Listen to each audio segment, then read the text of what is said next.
인간의 타락과 가인의 살인으로 이 절망으로 치닫는 역사의 현장에 이 하나님은 셋이라고 하는 새로운 소망의 씨앗을 심으시는 장면입니다.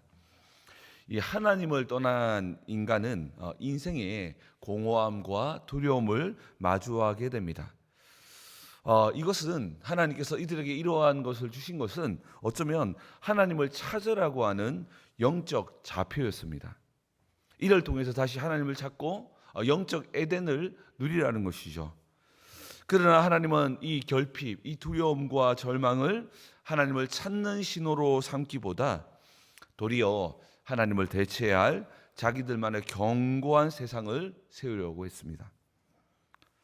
가인의 계보는 하나님 없이 스스로 강해지려는 죄성, 하나님 없이 스스로 강해지려는 죄성을 그대로 보여줍니다. 결국 하나님 없이 세운 그들만의 세상은 아름다워 보였으나 그 결론은 폭력과 칼의 노래로 끝났고 살인과 착취로 끝나는 것을 보게 됩니다. 오늘 본문은 다시금 하나님께서 은혜 입은 자를 특별하게 준비하십니다. 이때 이 은혜 입은 자들의 후손들은 이 영적인 갈급함을 인간적인 것으로 채우지 않습니다. 대신에 그들 속에 남아있는 이 공허함과 두려움을 다시금 하나님을 찾는 좌표로 사용하는 것을 봅니다. 이때 드디어 사람들이 여호와의 이름을 부르기 시작하는 장면이 등장합니다. 바로 예배를 회복했다는 것이죠. 오늘 본문을 통해서 어떻게 하여서 무너진 예배를 회복할 수 있는지를 우리가 함께 살펴보기를 원합니다. 우리 먼저 25절 말씀을 다시 한번 더 읽도록 하겠습니다. 25절 말씀 읽겠습니다. 시작. 아담이 자기와 동침하매 그가 아들을 낳아 그의 이름을 셋이라 하였으니 이는 하나님이 내게 가인이 죽인 아벨 대신에 다른 씨를 주셨다 함이며. 아멘. 아담이 다시 아내와 동침했는데 아들을 낳았다. 셋이라고 하는 아들을 낳았다라고 하면서 하나님께서 이 아벨을 대신할 다른 씨를 주셨다라고 이야기합니다. 여러분, 우리가 이 성경을 볼 때 어제도 설명했지만 이 성경은 구원 중심으로 기록했다. 그래서 이 성경에만 기록된 인물이 전체는 아니다. 아담은 900세 이상 동안 많은 사람들을 낳았고 또 그 낳은 아들들이 또 낳고 나서 정말 많은 사람들이 생겼거든요. 여러분, 한 가지 주목할 것은 이스라엘이 이제 생겼을 때 70명의 그 야곱의 후손이 애굽에 가서 400년 뒤에 몇 명이 됩니까? 200만 명이 되겠죠. 여러분, 생각해 보십시오. 그때는 더 큰 축복이 임했다면 얼마나 많은 사람이 있겠습니까? 그래서 이 등장하는 이 인물들은 결국 구원과 관련된 인물들을 선별해서 지금 이야기하고 있다는 것을 유념해서 이 부분을 좀 볼 필요가 있습니다. 어쨌든 하나님께서 많은 아들을 낳았겠지만 그 중에서 아주 특별하게 은혜를 주신 한 사람을 선택했다는 것이죠. 바로 셋입니다. 셋이라고 하는 것을 이제 아벨을 대신해서 특별한 하나님의 은혜가 머문 자손을 준비했다는 것입니다. 여러분, 셋이라는 것은 이 셋이라고 하는 이 히브리어 단어 샤트라는 이 어원에서 시작했는데 이 어원은 어떤 의미냐면 정하셨다, 대신 세우셨다라고 말씀하시면서 이 셋이라는 이름 속에는 하나님이 특별하게 인간의 역사 속에 개입했다. 아담의 많은 아들들 속에서 특별하게 한 사람을 개입했다라고 볼 수 있습니다. 자, 왜 이것이 중요하냐면, 왜 갑자기 이 셋이 중요하냐면, 어마어마하게 많은 사람들 중에서 셋이 왜 중요하냐면, 그것은 바로 창세기 3장 15절 원시복음, 여자의 후손이라는 것은 이 계보잖아요. 자손이잖아요. 여자의 후손을 보여주기 위해서 기록한 것입니다.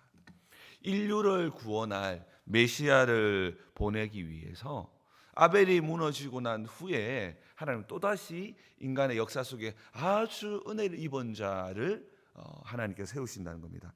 그 사람이 바로 셋인데요. 여러분, 이 셋의 후손을 통해서 결국 그리스도가 오게 되는 것입니다. 그래서 선별적으로 이렇게 기록하는 겁니다. 그래서 이 셋의 후손을 통해서 먼 훗날 이제 그리스도가 이 땅에 오시게 됩니다. 가인의 후손은 스스로 이름을 내며 세속적인 힘을 키울 때에 하나님은 아벨을 대신하는 아주 특별한 은혜를 입히는 후손을 준비하십니다. 이는 우리의 구원이 인간의 칼에 있는 것이 아니라 하나님의 신실하심, 하나님의 개입하심, 하나님의 은혜에 있음을 선포하는 것입니다. 결국 창세기에서부터 하나님께서는 인간의 구원은 인간의 노력이 아닌 하나님의 은혜, 하나님의 개입하심이었음을 보여주고 있는 것입니다. 우리 이어서 26절 말씀도 함께 읽겠습니다. 시작. 또 아들을 낳고 그의 이름을 에노스라 하였으며 그때 사람들이 비로소 여호와의 이름을 불렀더라. 아멘. 셋 역시 아들을 낳았는데 그 아들의 이름을 에노스라 지었다. 셋이 지었으니까 셋이 이 이름을 통해서 무언가를 기억하기를 원했겠죠. 이 에노스라고 하는 이 뜻은 근본적으로는 이 사람과 인간이라고 하는 뜻을 가지고 있지만 이 뜻보다 더 중요한 것은 이 어원입니다. 이 에노스라고 하는 어원은 이 성경학자들은 이 어원을 아나시라고 하는 동사 어원에서 이 에노스가 왔다라고 합니다. 네, 에노스의 어원인 이 아나시라고 하는 단어는 히브리어로 이 병들다, 고치기 힘들다, 허약하다 이런 뜻입니다. 실제로 성경의 다른 곳에서 이 아나시라고 하는 단어가 심각한 질병이나 이 연약함을 묘사할 때 이 단어를 사용했습니다.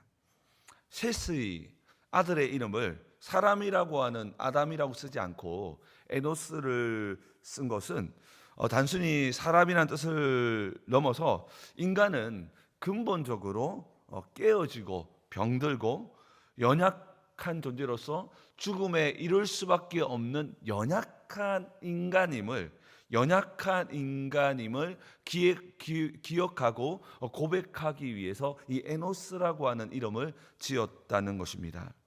이는 가인의 문명은 여러분 뭡니까? 철기를 만들고 그 다음에 성을 짓고 이런 정말로 자신들의 강함을 증명하는 거였다면 이 셋은 정반대의 길을 걸어갔다는 것이죠. 셋은 인간의 공허함과 두려움이라는 것을 영적 좌표로 사용해서 인간의 힘으로 대치하지 않고 이 하나님을 찾았다는 것입니다. 그렇기에 그는 고백한 것입니다. 인간은 죽을 수밖에 없는 에노스다. 우리는 죽을 수밖에 없는 아나시다, 에노스라고 자녀의 이름을 새기면서 자신의 한계를 철저히 어쩌면 인정한 새로운 영적 출발을 다짐하는 그 장면이 바로 에노스, 자기의 자녀를 에노스라고 이름 지으면서 우리가 누구인지를 기억하자는 겁니다. 우리는 하나님 없이는 살 수 없는 존재라는 것을 보였습니다. 그것을 가장 두드러지게 보여주는 그 모습이 26절의 마지막에 보니까 그때 사람들이 비로소 여호와의 이름을 불렀더라. 여호와의 이름을 불렀더라 이렇게 갑자기 기록한 이유는 뭐냐면 이제 이 여호와의 이름을 부르는 것이 단순히 개인 기도를 넘어서 이제 공식적인 예배와 공식적인 신앙 고백이 시작되었다는 것이죠. 이 셋의 가족들이 공식적으로 함께 모여서 하나님의 이름을 부르고 하나님 앞에 나아갔는데 공식적으로 예배와 제단을 쌓기 시작했다고 하는 표현입니다. 전체가 함께 모여서 하나님을 예배하겠다고 해서 다 같이 교회처럼 온 가족들이 모여서 당시에는 이 가족이 교회의 개념이었거든요. 온 가족과 모든 사람들이 모여서 여호와 이름을 불렀다라고 표현한 것입니다. 인간 스스로 하나님을 대체하려 했던 모든 헛된 시도를 멈추고 자신의 연약함을 정직하게 대면했을 때 하나님의 이름을 부르는 이 예배가 회복되었음을 보여주고 있습니다. 이것이 바로 에노스를 회복할 때 이것이 바로 가인의 칼의 노래를 멈추게 하고 이 에노스의 이제 하나님의 노래가 세상에 울려 퍼지게 되게 한 것입니다. 우리가 이와 같이 정직하게 우리의 연약함을 두려워하지 않고 직면하고, 그리고 그때에 하나님의 이름을 부르게 될 때 예배가 회복됨을 보여주고 있습니다. 오늘 본문은 인간의 연약함을 깨닫는 것이 이 참된 예배의 시작임을 보여주고 있습니다. 우리의 삶에는 우리 개인의 연약함뿐 아니라 삶에서 마주하는 수많은 고난과 어려움 속에서 정말 우리의 인생의 연약함을 바라보게 되는데요. 이 모든 연약함들은 하나님께서 인생에 남겨놓으신 바로 영적 좌표, 하나님의 이름을 부르라, 하나님께 나아오라고 하는 영적 좌표라는 것입니다. 우리가 느끼는 연약함과 두려움은 더 강해지라고 하는 세상의 독촉에 우리가 귀를 기울일 것이 아니라 도리어 이것이 하나님의 이름을 부르라고 하는, 하나님을 찾으라고 하는 초대장임을 우리는 기억해야 하는 것입니다. 그렇다면 우리는 어떻게 하면 내 삶에 칼의 노래를 멈추고 하나님의 노래를 시작할 수 있을까요? 우리가 오늘 본문을 통해서 첫 번째 기억해야 될 것은 우리의 연약함을 두려워하지 말고 하나님 앞에 정직하게 드러내야 한다는 것입니다. 가인의 후손들은 자신의 연약함을 감추기 위해서 성을 쌓고 또 무기를 만들고 이 모든 문화를 만들어서 나는 어렵지 않다, 나는 외롭지 않다, 나는 당당하다라고 외치고 있습니다. 그러나 그 성벽이 높아질수록 하나님과는 더 멀어지고 그 영혼 깊은 곳에는 더 공허함과 두려움은 커진다는 것입니다. 반면에 셋은 어떻게 합니까? 셋은 자신의 연약함을 있는 그대로 고백하며 자신의 아들을 향해서 에노스라 부르면서 하나님이 계시기에 자신의 연약함을 바라보는 것을, 자신의 연약함을 드러내는 것을 두려워하지 않았다는 것입니다. 우리는 병들고 깨어지기 쉬운 존재라는 것을 정직하게 직면하고 그럼 어떻게 할 것인가에 대한 고민을 하면서 하나님을 찾았다는 것입니다. 예배의 회복은요, 나의 강함을 드러내거나 자랑하는 것이 아니라 바로 나의 무력함을 인정하고 내 삶의 연약함과 내 삶의 비참함을 인정하는 데서부터 시작된다는 것입니다. 주님, 저는 제 힘으로 살 수 없는 에노스입니다. 주님, 저는 제 힘으로 살 수 없는 너무너무 연약한 존재입니다라는 것을 직면할 때 우리는 비로소 하나님이 보이기 시작한다는 것입니다. 그때 우리의 삶 가운데 하나님의 강압이 더딥혀진다는 것이죠. 그렇게 우리는 우리의 연약함을 수치로만 여기지 말아야 합니다. 우리의 연약함을 수치로만 우리의 방법으로 가리려고 하지 말아야 한다는 것이죠. 왜냐하면 그것은 하나님을 만날 수 있는 확실한 통로이기 때문입니다. 우리의 수치는 가죽 옷이 되시는 그리스도께서 우리를 가려주시는 은혜의 통로가 됨을 믿으시기 바랍니다. 우리가 약할 때에 하나님의 이름이 크게 보이기 시작하므로 우리의 삶에 비로소 생명의 은혜가 시작된다는 것입니다. 이러한 영적인 원리를 사도 바울은 이렇게 고백했습니다. 우리 고린도후서 12장 9절에 이렇게 말씀하고 있습니다. 우리 같이 한번 읽어볼까요? 읽겠습니다. 시작. 나에게 이르시기를 내가 내게 이는 내 능력이 약한 데서 온전하여짐이라 하신지라. 그러므로 도리어 크게 기뻐함으로 나의 여러 약한 것에 대하여 자랑하리니 이는 그리스도의 능력이 내게 머물게 하려 함이라. 아멘. 세상은 우리의 연약함을 철저히 가리려고 합니다. 왜냐하면 세상은 이 연약함을 비집고 사람들이 착취할 거라고 이야기합니다. 그런데 성경은 도리어 우리의 연약함은 하나님의 능력, 그리스도의 능력이 머무는 통로임을 말씀하고 있는 것입니다. 그렇기에 정말로 이 셋은 이걸 기억함을 통해서 하나님을 더욱더 강하게 만났다는 것입니다. 종교개혁자 존 칼빈은 기독교 강요에서 이렇게 표현합니다. 인간은 자기 자신의 비참함을 깨닫기 전에는 결코 하나님을 갈망하지 않으며 자기 자신에 대하여 철저히 불만족스러워하기 전까지는 결코 하나님께 진정으로 나아갈 수 없다. 여러분 정말 그렇습니다. 이 연약함이라고 하는 것은 하나님이 남겨놓으신 정말로 우리에게 하나님을 찾는 영적인 좌표라는 것입니다. 이 영적인 좌표를 우리는 기억함으로 이것이 도리어 우리의 예배의 출발점이 되어야 한다는 것입니다. 오늘 말씀을 통해서 우리의 연약함이 칼의 노래가 아니라 하나님의 노래가 시작되는 축복이 우리의 삶에 시작되기를 주의 이름으로 축복합니다. 또한 우리가 두 번째로 회복해야 하는 것은 우리의 공허함과 두려움의 퍼즐은 오직 하나님만의 해답임을 깨달아야 한다는 것입니다. 여러분 인생에 정말 근본적인 하나님이 없는 공허함이, 또 우리는 예수 믿었지만 여전히 하나님이 없는 세상을 살아가다 보면 우리 안에 공허함과 또한 두려움을 마주할 수 있습니다. 인생의 공허함은 문명이나 성공으로 채울 수 있는 것이 아닙니다. 예수를 믿고 난 후에 다시 가인의 후손의 삶으로 돌아가서는 안 된다는 것이죠. 다시 세속적인 것으로 우리의 두려움과 공허함을 채우는 가인의 후손의 문명을 따라가서는 안 된다는 것입니다.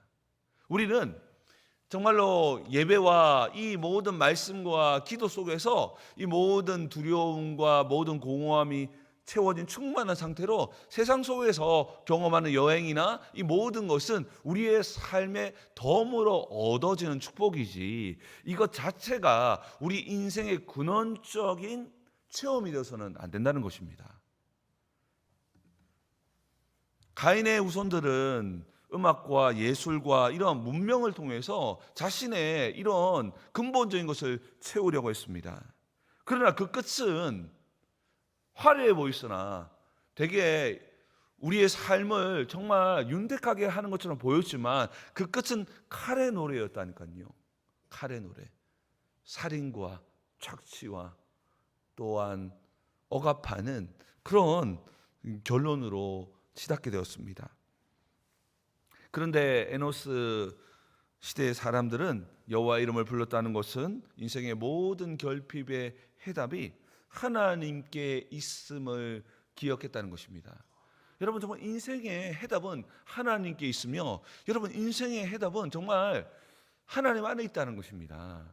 여러분 정말 그렇습니다. 우리 크리스찬들도 예수 믿고 난 후에 예수를 믿기 전까지는 예수를 믿는 것까지는 잘했는데 그 다음에 다시 가인의 문명으로 가는 사례가 너무나 많이 있습니다.